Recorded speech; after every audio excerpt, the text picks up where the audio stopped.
The gentle hum of the UES Phoenix's engines filled the bridge as Captain Kate watched the alien delegation leave through the airlock. Something felt off about their visit, but she couldn't quite put her finger on it. The Stellar Confederation representatives had been polite, even friendly, during their 3-day stay aboard humanity's most advanced spaceship, yet their smiles never quite reached their eyes. Tom's voice crackled through the ship's comm system, breaking her chain of thought. "Captain, you need to come down to engineering. Now." The chief engineer's usually calm voice carried an edge of worry that made Kate's stomach twist.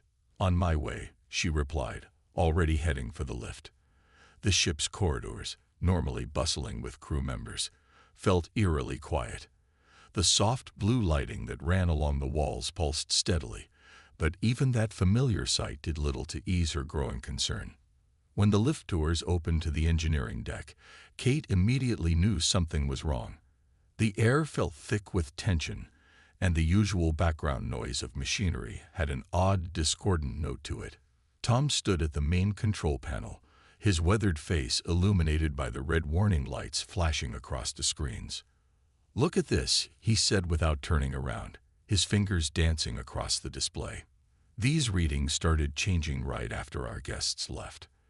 At first, I thought it was just normal fluctuations, but he pulled up a diagram of the ship's power grid. Various sections were highlighted in angry red. "They did something to our systems, Captain. The sabotage is subtle, but it's spreading."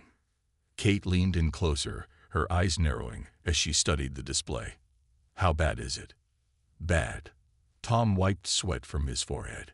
"They somehow introduced a cascading failure into our main systems. The power grid, life support, navigation, they're all showing signs of degradation. We've got maybe 3 days before critical systems start failing completely." The captain's hands clenched into fists. "Can we fix it?" "That's the thing," Tom said, pulling up another screen filled with code that made no sense to Kate. "This isn't just damage. It's like they infected our systems with some kind of technological virus. Every time we try to repair one system, the problem shows up somewhere else." They knew exactly what they were doing. Kate turned to face the large viewport that showed the endless expanse of space. The nearest human outpost was weeks away at their current speed, and even that assumed they could maintain power to the engines. Options. "We're working on it, but—" Tom hesitated. "Captain, I've never seen technology like this. The way it adapts, the way it spreads, it's far beyond anything humans have developed. They must have been planning this for months." The ship's lights flickered, as if emphasizing Tom's point. Kate watched as several crew members rushed past, carrying diagnostic equipment and toolkits. Why? Why would they do this? "Think about it," Tom said, his voice low. "We show up in their space with the Phoenix, the most advanced ship humanity has ever built. We're newcomers to their galactic community, but we're advancing faster than any species they've encountered. Maybe we scared them." A young technician approached them, tablet in hand. "Sir, we're seeing problems in the auxiliary power systems now. Whatever they did, it's spreading faster than we anticipated." Kate felt the weight of command settling heavily on her shoulders. 300 crew members were depending on her to get them out of this mess. "Tom, I want you to put together a team. The best engineers we have. Work in shifts if you have to, but find a way to stop this." "Already on it, Captain." Tom turned to the technician. "Get Mike from Quantum Systems up here. Tell him to bring everything he has on alien tech analysis. If we're going to beat this, we need to understand how it works first." The next 12 hours passed in a blur of activity. Kate moved between the bridge and engineering, watching as her crew fought against an invisible enemy that seemed to be everywhere and nowhere at once. The ship's systems continued to degrade, but slower now that they had identified some of the attack vectors. In engineering, Tom and his team had taken over an entire wall with diagrams and data streams. Mike, the young quantum systems specialist, sat cross-legged on the floor surrounded by tablets and portable computers, his eyes red from staring at screens for hours. The way this thing moves through our systems, Mike said, looking up at Kate as she entered. It's like it's alive. Not actually alive, but it adapts to everything we try. Traditional antivirus measures are useless against it. Show me, Kate said, kneeling beside him. Mike pulled up a visualization of the ship's computer network. Streams of red moved through the system like blood through veins, splitting and recombining in patterns that seemed almost organic. See how it reacts when we try to isolate a section, he demonstrated, and the red streams immediately found new paths around the blockade. It's the most advanced programming I've ever seen. A loud bang echoed through the deck, followed by the screech of tearing metal. Emergency klaxons began blaring as the deck plating beneath them shuddered. Status, Kate shouted into her comm. Primary power coupling just blew.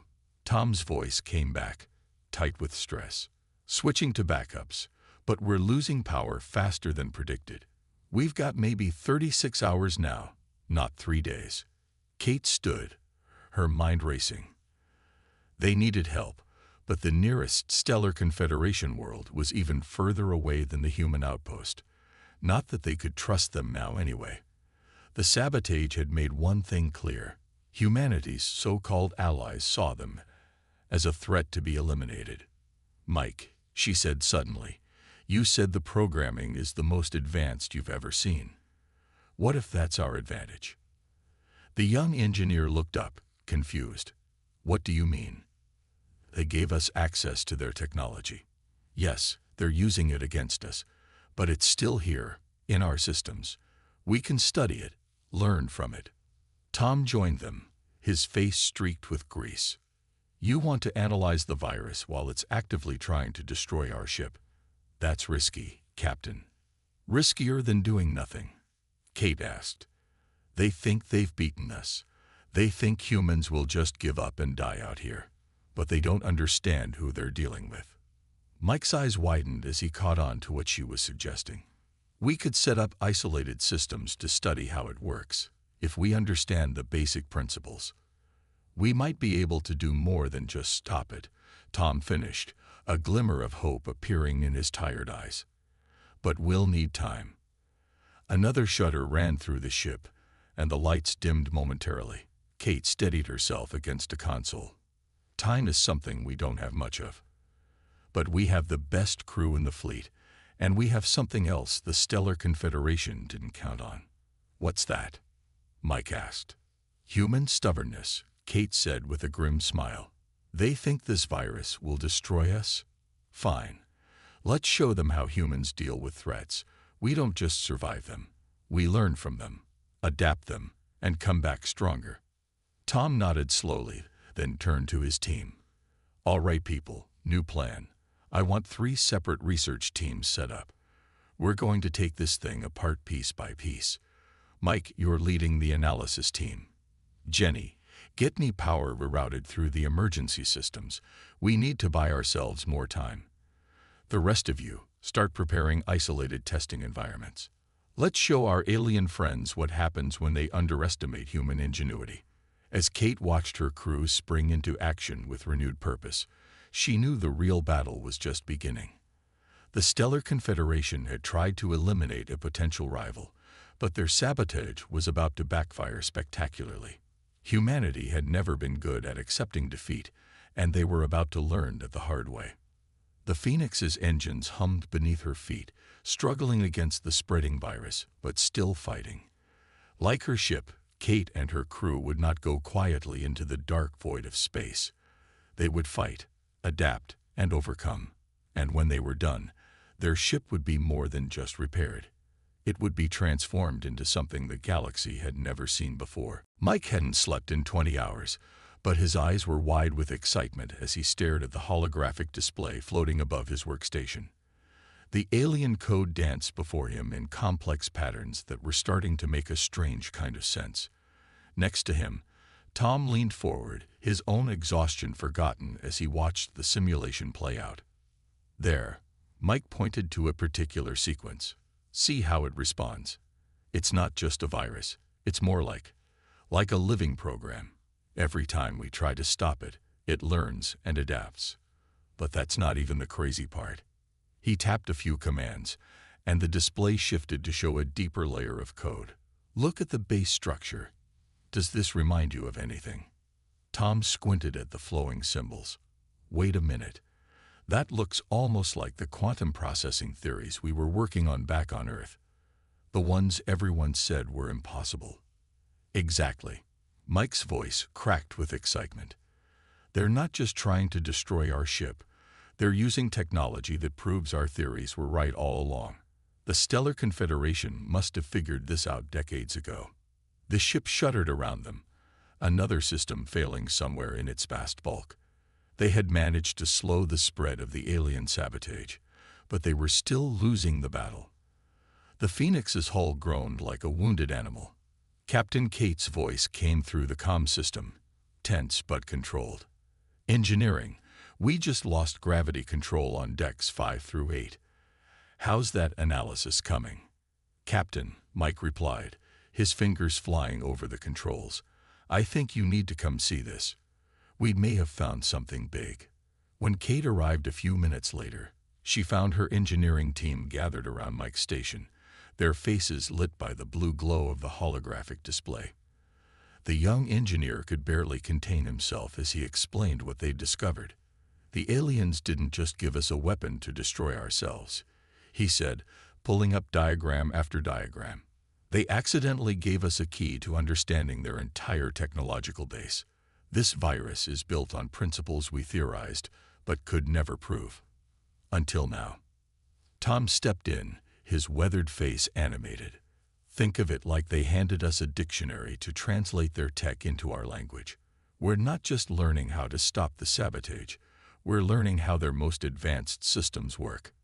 Kate watched the flowing patterns of light, remembering the smug expressions on the alien delegates' faces as they left the ship. Can we use this? Better than that, Mike said, pulling up a new display. We can improve on it. Look, their quantum processing is amazing, but it's rigid. They follow the rules they discovered centuries ago, but they never thought to question them. We humans, though, we love breaking rules. The next few hours were a blur of activity. Mike and Tom led teams working in sealed labs, studying the alien code and testing theories that would have seemed insane just days ago. They lost auxiliary power to the cargo decks, but nobody complained about carrying supplies up manual ladders. Every crew member knew they were racing against time. Kate split her attention between the bridge and engineering, watching as her crew pushed themselves to their limits and beyond. The ship's doctor made regular rounds with stimulant shots, keeping key personnel awake and focused. They couldn't afford to rest, not when every hour brought them closer to total system failure. The thing is, Mike explained during one of their hurried meetings, his hand shaking slightly from too much caffeine, they designed this program to attack our systems in ways they thought would be unfixable, but they based that on how their technology works. They never considered that we might approach problems differently. Tom nodded, pointing to a section of code displayed on the wall. Human engineering has always been about working with what we have, improvising when we need to. Their tech is more advanced, but it's also more structured. They don't adapt the way we do. So how do we use that? Kate asked, focusing on the practical implications. Mike grinned, looking almost manic with exhaustion and excitement. We let the virus think it's winning, but instead of fighting it directly, we're going to give it a path into systems we've prepared. Systems that look normal, but are actually experimental quantum processors we're building based on their own tech. Like a trap, Kate said slowly, beginning to understand. More like a maze, Tom corrected. Once it's in our test systems, we can study how it works in real time. More importantly, we can learn how to control it. The very thing they're using to destroy us could become the foundation for upgrading the Phoenix beyond anything they imagined possible. A loud alarm blared through the ship, and red warning lights began flashing. Main reactor showing signs of instability, the computer announced in its calm voice. Containment failure possible in 3 hours. We're out of time, Kate said, straightening up. How long do you need to implement this plan? Mike and Tom exchanged looks. The test systems are ready, Mike said. But redirecting the virus, studying it, learning to control it, that could take days. We've got hours at best. Then we'll have to work faster. Kate's voice was firm. I'm not losing this ship, and I'm not letting them win. Whatever resources you need, whatever personnel, they're yours. Just make it happen. The engineering deck became a hive of controlled chaos. Crew members who had never worked together before formed seamless teams, following Mike's theoretical insights and Tom's practical experience. They cannibalized non-essential systems, rebuilding them into quantum processors that barely anyone understood, but everyone hoped would work. As they worked, more systems failed across the ship. Life support was running on backups, and the artificial gravity flickered unpredictably. But with each passing hour, they understood more about the alien technology that was trying to destroy them.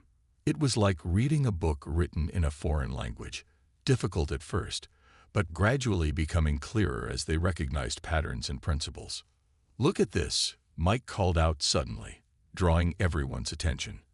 On his screen, a small section of alien code had been isolated in one of their test systems. As they watched, it attempted to spread and adapt as it had been programmed to do. But this time, something was different. The code hit the boundaries they had created and began to change in ways its creators had never intended. It's working, Tom whispered, leaning in closer. It's actually working. Kate watched the display, not understanding all the technical details but recognizing the hope in her engineers' faces. What exactly am I looking at? Mike's eyes were bright despite his exhaustion. We're not just stopping their virus, Captain. We're learning how to speak its language. And once we can do that... He paused, a slow smile spreading across his face. Well, let's just say the Stellar Confederation is about to learn that they made a very big mistake. The ship groaned around them, systems still failing. But now there was a new energy in the air. They weren't just fighting for survival anymore. They were on the verge of something revolutionary. The aliens had meant to destroy them, but instead, they had handed humanity the keys to technological advancement beyond anything Earth had achieved before. The next step would be the riskiest, implementing their theories across the entire ship.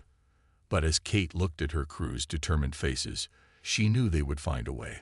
The Phoenix was about to rise from its own ashes, transformed by the very weapon meant to destroy it. The main reactor chamber pulsed with an eerie blue light as Tom and his team worked. They had less than an hour before total containment failure, but nobody's hands shook as they installed the newly modified quantum processors. They couldn't afford to make mistakes, not now. Power levels dropping to 30%, the computer announced calmly. Warning lights cast red shadows across tired faces as crew members raced against time. Mike sat cross-legged on the floor, surrounded by tablets showing streams of alien code. He spoke into his comm unit, guiding teams throughout the ship as they prepared for what he called the upgrade of the century. Nobody mentioned that if he was wrong, they would all die in the cold vastness of space. Ready at Junction 4, a voice crackled through the comm. Junction 7 standing by, came another. Tom looked at the reactor's pulsing core, then at his tablet showing an ever-dropping power curve. Mike, if we're going to do this, it has to be now. Captain Kate's voice came through the ship-wide comm. All non-essential personnel, move to the emergency shelters. Engineering teams, stand by for power redistribution. This is not a drill. Mike took a deep breath and nodded to Tom. Initiating quantum transfer in 3, 2, 1. He pressed his hand against the main control panel. For a moment, nothing happened. Then the blue light of the reactor flickered and died completely. The ship went dark. In the pitch blackness, someone whispered, "Did it work?" A new light began to grow. Not the familiar blue of the reactor, but a strange, shifting purple that seemed to move with a life of its own. The emergency lights flickered back on, powered by the last of their backup systems. The virus is responding, Mike said, his eyes fixed on his displays. It's following the path we created, moving through the quantum processors exactly like we planned. Tom watched as indicators across his screen began to change. Power levels rising. 10%, 20, 30. The deck plating hummed beneath their feet with a new note, different from anything they'd felt before. Across the ship, systems that had been dead or failing suddenly sparked back to life. 50%, 70, we're past normal operating capacity and still climbing. Kate's voice cut through the excitement. Engineering, what's happening down there? We're getting some strange readings up here. It's working, Captain, Mike said, his voice filled with wonder. The virus isn't just being contained, it's being integrated. We're using its own adaptive properties to enhance our systems. The quantum processors are acting like translators, teaching our technology to speak their language. Through the viewport, crew members could see the strange purple glow beginning to spread through the visible power conduits of the ship. The Phoenix was changing from the inside out. Captain, the ship's AI announced suddenly, its voice somehow different, richer, more alive. I am detecting significant improvements in all major systems. Processing capacity has increased by 400% and rising. Kate stepped onto the engineering deck just in time to see the main display wall transform. Instead of the usual basic readouts, it showed complex three-dimensional representations of the ship's systems that moved and flowed like liquid light. The AI, Mike explained, pointing to the display, it's evolving. The quantum processors we built using their technology, they're not just improving our hardware, they're changing the way our whole ship thinks. Tom was moving from station to station, checking readings with an expression of disbelief. The power grid isn't just repaired, it's reconfiguring itself, becoming more efficient. The virus tried to destroy us by spreading through our systems. Instead, we're using its spread to upgrade everything it touches. Incoming transmission, the AI announced. Stellar Confederation vessel detected at long range. The crew froze. They weren't ready for a confrontation, not in the middle of such massive changes to their systems. But as data continued to flow across their screens, Mike began to smile. Captain, he said, I don't think we need to worry. Take a look at these weapon systems readings. Kate studied the displays, her eyes widening. The Phoenix's defensive capabilities had been impressive before. Now they were off the charts. But more importantly, she could see entirely new systems coming online. Technologies they had never dreamed of installing. The ship's hull, Tom reported, it's restructuring at the molecular level. Some kind of self-repairing metal using principles from their quantum tech. And the engines, he shook his head in amazement. We're going to be able to outrun anything they throw at us. The purple glow had spread throughout the ship now, settling into a steady pulse that matched the rhythm of the new power systems. Crew members emerged from their shelters to find their stations transformed, displays showing capabilities that would have seemed like magic just hours ago. Multiple Confederation vessels now detected, the AI reported.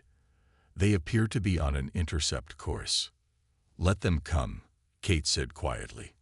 Tactical, give me a full analysis of our new capabilities. Engineering, I want to know everything this ship can do now. We're not running from them. We're going to show them exactly what happens when you underestimate human ingenuity. As her crew scrambled to understand their transformed ship, Kate walked to the main viewport. The Phoenix had been the pride of Earth's fleet before. Now it was something else entirely. A hybrid of human creativity and alien technology, transformed by the very weapon meant to destroy it. The ship's AI spoke again, its voice now carrying subtle harmonics that made it sound almost musical. Captain, I believe you should see this. I am detecting capabilities in our new systems that even the Confederation has not developed. It seems that by forcing their technology to adapt to our methods, we have created something unique. Mike looked up from his station, his exhaustion forgotten in the excitement of discovery. That's what they never understood about humans, Captain. They gave us a puzzle, thinking we'd try to solve it their way. Instead, we took it apart, and built something better. Their mistake, Tom added with a grin, was thinking we'd just give up and die. They didn't realize that humans have been taking things apart and improving them since we first picked up stones as tools. Through the viewport, they could see the first glimpses of the approaching Confederation ships, still hours away at normal speeds. But the Phoenix was no longer bound by normal limits. Its hull gleamed with a subtle purple sheen, power coursing through newly formed quantum circuits that defied conventional physics. Kate smiled as she watched her crew work, already mastering systems that hadn't existed hours ago. The aliens had tried to eliminate a potential rival, but they had only succeeded in pushing humanity to evolve faster than anyone could have predicted. The Phoenix wasn't just repaired, it was reborn. The Stellar Confederation fleet emerged from faster-than-light travel in a dazzling display of light, their ships arranged in an attack formation that might have been intimidating just a day ago. Now, as Captain Kate watched them approach on the Phoenix's enhanced sensors, she felt only a calm certainty. 5 heavy cruisers, 3 destroyer-class vessels, and what appears to be their flagship, the AI reported, its evolved voice carrying subtle tones of curiosity. Their weapon systems are powered up, but their shields show signs of inefficiency that our new sensors can detect. Mike hadn't left his station in engineering for hours, fascinated by the continuing evolution of the ship's systems. "Captain, you need to see this. The quantum processors aren't just running the ship anymore. They're improving themselves. Every minute we're getting stronger." A communication request flashed across the main screen. Kate straightened her uniform and nodded. "Accept transmission." The alien commander appeared on screen, his scaled face set in what they had learned was an expression of superiority. "Human vessel Phoenix, your ship is showing unusual energy signatures. Power down your systems immediately and prepare to be boarded. This is your only warning." Kate smiled slightly. "I'm afraid we can't do that, Commander. You see, we've been making some improvements since your last visit. Would you like to see them?" The alien's face shifted to a deeper shade of green. Anger, they had learned. Your species' arrogance is remarkable. You were meant to be eliminated quietly, avoiding unnecessary conflict. Now you force us to make an example of you. "About that," Kate replied, glancing at her tactical display. "Tom, why don't we show them one of our new tricks?" In engineering, Tom grinned and entered a series of commands. The Phoenix's hull rippled with purple energy, and suddenly the ship split into perfect duplicates. 5 identical vessels surrounding the Confederation fleet. "Impossible," the alien commander sputtered. "This is beyond your technology level." It was, Kate agreed. "But we've had some help. Your sabotage program made an excellent teaching aid, though I don't think we're using it quite the way you intended." The tactical officer's console lit up with warnings. "Multiple targeting locks from the Confederation fleet, Captain. They're preparing to fire." "Defensive systems status?" Kate asked calmly. "The new quantum shields are operating at 400% of our original capacity," the AI reported. "Additionally, I have developed 14 new defensive protocols based on the combined knowledge of human and Confederation technology." The alien commander's face had lost its superior look, replaced by something closer to fear. "Stand down, humans. You don't understand the forces you're playing with." "Actually," Mike's voice came through the comm, "I think we understand them better than you do now. Your technology is impressive, but it's stable, unchanging. You never thought to question it, to push its limits. But that's what humans do best." The first shots from the Confederation fleet lit up space and passed harmlessly through 4 of the Phoenix duplicates. The real ship's quantum shields absorbed the rest of the barrage, the energy rippling across their surface in beautiful patterns. "Return fire?" the tactical officer asked. Kate shook her head. "No, show them something else instead." The Phoenix's hull began to glow brighter, the purple energy coalescing into visible streams that connected all 5 projections of the ship. The AI's voice carried a note of pride as it reported, "Quantum field stabilized." ready to demonstrate new faster-than-light capabilities. In engineering, Mike and Tom watched in amazement as their improvements took on forms they hadn't even imagined. The ship wasn't just using the alien technology, it was reinventing it. The quantum processors, Mike said excitedly, they're not just computing anymore. They're rewriting the laws of physics on a local level. The aliens use this technology to follow rules. We're using it to break them. The Phoenix and its duplicates began to move in perfect synchronization, creating geometric patterns in space that seemed to bend reality itself. Each movement left trails of purple light that formed complex, mathematical structures.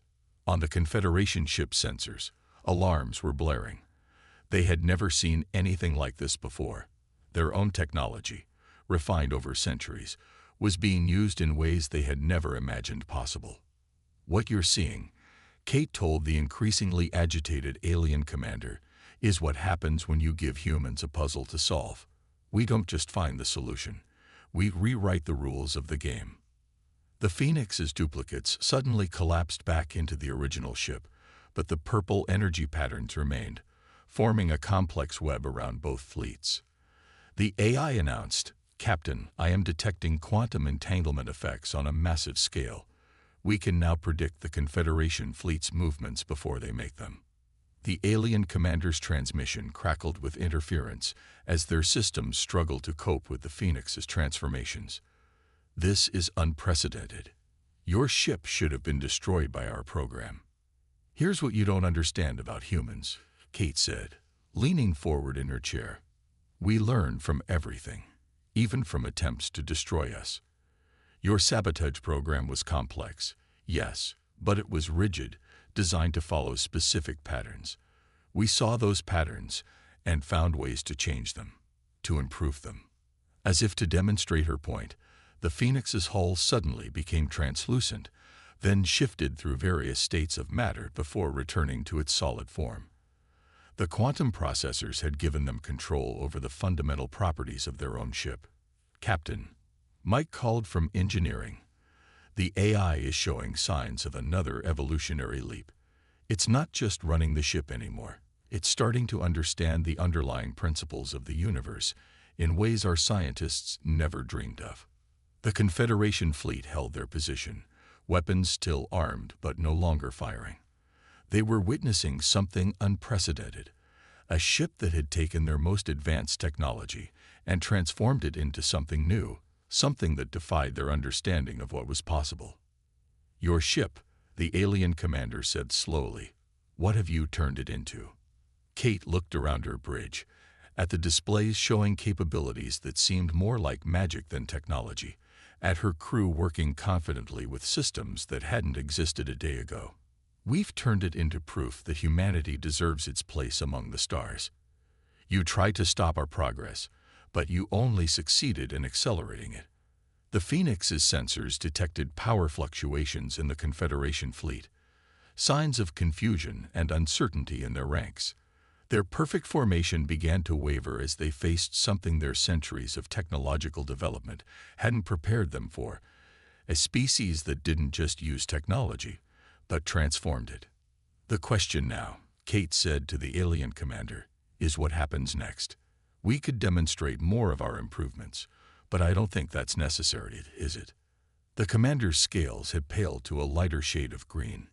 He looked off-screen, presumably at his own readings of the Phoenix's capabilities, then back at Kate. When he spoke again, the superiority was gone from his voice, replaced by something that might have been respect or fear. "Perhaps," he said carefully, "we should discuss this situation in more detail." The meeting room aboard the Phoenix hummed with its new energy as Captain Kate sat across from the Stellar Confederation commander. The purple glow from the ship's transformed systems cast strange shadows on the alien's scaled face. Between them, a holographic display showed the incredible changes the ship had undergone in the past day. "Impossible," the commander muttered, watching as the display demonstrated the Phoenix's new capabilities. "Our best scientists spent centuries developing these technologies. How did you manage this in mere hours?" "Because you gave us no choice," Kate replied simply. When humans are backed into a corner, we don't give up. We get creative. Your sabotage program wasn't just a weapon to us. It was a textbook, a challenge, and an opportunity all rolled into one. In engineering, Mike and Tom worked with their teams, still discovering new possibilities in their hybrid systems. The ship's AI had evolved to the point where it could predict their needs before they voiced them, bringing up relevant data and suggesting improvements they hadn't even considered. The quantum processing matrix has achieved another breakthrough. The AI announced, its voice carrying harmonics that seemed to resonate with the ship itself. I am detecting similar possibilities for advancement in the Confederation fleet systems, though they remain dormant due to current programming limitations. The alien commander's eyes widened at this. You can read our ship's systems. We can do more than that, Mike said, joining them in the meeting room. His uniform was wrinkled from hours of non-stop work, but his eyes were bright with excitement. We can improve them. Your technology is incredible, but you've been using it the same way for so long that you've stopped seeing new possibilities. Tom entered behind him, carrying a data tablet showing complex quantum calculations.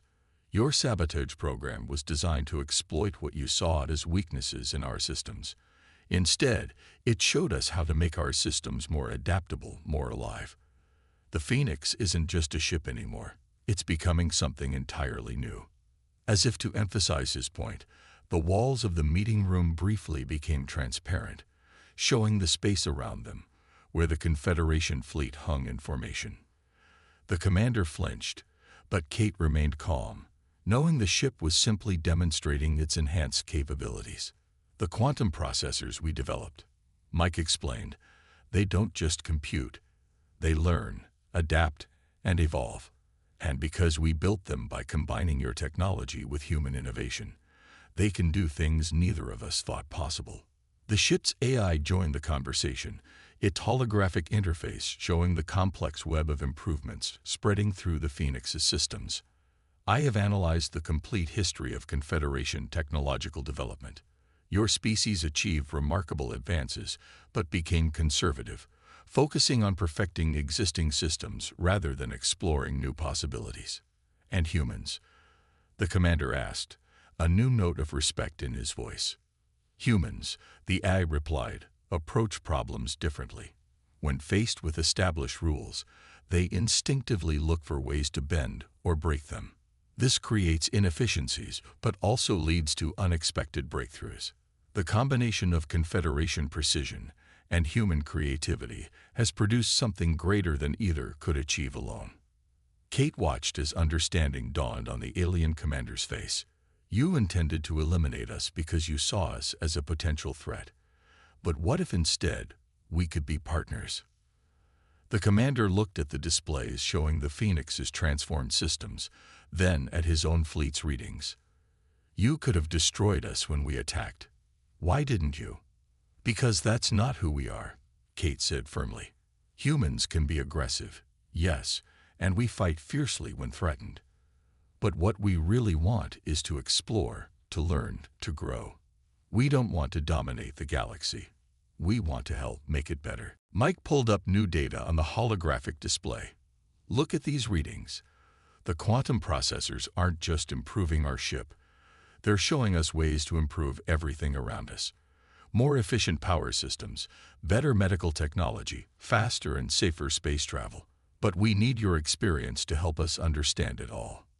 The commander was quiet for a long moment, studying the data. When he spoke again, his voice had lost its earlier hostility. In all our history of encountering new species, none has ever done what you've managed in the past day. We thought we were protecting the galaxy's stability by controlling the spread of advanced technology. Perhaps we were wrong. The Phoenix's systems pulsed with a gentle light, and the AI displayed a new set of calculations. I am detecting potential compatibility between our new hybrid technology and all known Confederation systems. Estimated improvement in overall efficiency, 300%. Potential new technological developments. Calculating. The numbers that appeared made both humans and aliens in the room catch their breath. The possibilities were staggering. "What you've created here," the commander said slowly, "could change everything. But change can be dangerous." "It can also be wonderful," Kate replied. "You tried to stop our progress because you feared what we might become. Now you've seen what we can do when pushed to our limits. The question is, do you want to keep seeing us as a threat, or would you rather see what we can accomplish together?" Tom stepped forward, offering his tablet to the commander. "We've already drawn up plans for how we could safely share these improvements with your fleet. No weapons, no military applications, just better engines, more efficient power systems, improved life support. A gesture of good faith." The commander took the tablet, his scaled fingers moving across its surface as he read. His eyes widened as he understood the implications. This level of technological advancement, freely shared. "Knowledge grows when it's shared," Mike said with a smile. "That's something humans learned a long time ago. Besides, we're going to need help understanding all of this. We may have stumbled onto something amazing, but we're still new to galactic civilization. We have a lot to learn." The ship's AI interrupted with a new announcement. Long-range sensors detecting additional Confederation vessels approaching. Estimated arrival time: 6 hours. The commander looked at Kate. "The Confederation Council. They will want to see this for themselves." "Good," Kate said, standing, "because we have a proposal for them. The Phoenix isn't just a ship anymore. It's proof that our species can work together to create something greater than ourselves. Instead of trying to control the flow of technology through the galaxy, what if we work together to improve it?" The purple glow of the ship's systems seemed to brighten, as if responding to her words. The AI displayed a new set of calculations, showing the potential benefits of cooperation between human innovation and Confederation experience. "Your sabotage program was meant to be our end," Kate continued. "Instead, it became a beginning. The question is, are you ready to be part of what comes next?" The commander looked around the room one last time, at the impossible ship that had taken their most advanced technology and transformed it into something new, at the humans who had done in hours what his people hadn't managed in centuries. Finally, he nodded. "I will speak to the Council on your behalf," he said. "They need to see what you've accomplished here, what we might accomplish together." As the commander left to return to his ship, Kate stood at the viewport watching the Confederation fleet. The Phoenix hummed around her, its new systems still evolving, still growing. They had not only survived the attempt to destroy them, they had turned it into an opportunity to change the galaxy itself. The ship's AI spoke one last time, its evolved voice carrying a note of optimism that seemed very human indeed. "Captain, I am detecting the formation of new quantum possibilities. The future, it seems, is about to become very interesting." Kate smiled. Humanity's first steps into the galaxy hadn't gone as planned, but maybe that was fitting. After all, doing the unexpected was what humans did best.